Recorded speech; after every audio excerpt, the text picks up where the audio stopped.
আপনি যখন একটা নতুন পেজ খুলবেন দেখবেন অনেকে অনেক রকমের কথা বলবে।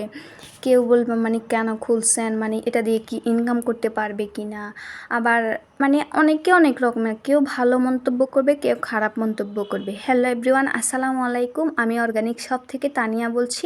আপনারা সবাই কেমন আছেন? আপনাদেরকে আমি আজকে গুরুত্বপূর্ণ কিছু বিষয়ে কথা বলবো। প্রথমে তো আপনি না জেনে একটা পেজ খুলবেন, দেখবেন আপনার অনেক সমস্যায় পড়তে হবে। যেমন আপনাকে নর্মাল বিষয়ে পলিসি ইস্যু দিয়ে আপনাকে করে দিবে।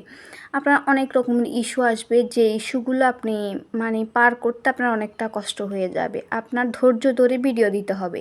তারপরেও আপনি যখন ডেইলি 2 থেকে 3টা রিলস ভিডিও, সপ্তাহে 2 থেকে 3টা বড় ভিডিও দিবেন, দেখবেন আপনার পেজটা আস্তে আস্তে বড় হতে থাকবে, আস্তে আস্তে সব কিছু ঠিক হতে থাকবে, মিনিট ওয়াচ টাইম পূরণ হতে থাকবে, আপনার পেজটা আস্তে আস্তে ভাইরাল হতে থাকবে।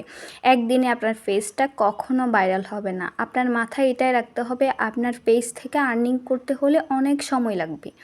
এটা মাথায় রেখে যদি কাজ করতে পারেন তাহলে ফেসবুকে আসবেন। আর যদি এটা না মাথায় রাখতে পারেন তাহলে ফেসবুকে কাজ করে কোনো লাভ হবে না। 2 দিন কাজ করে আপনি বলবেন যে টাকা ইনকাম করতে পারি না, এখানে তো কষ্ট করে কী লাভ?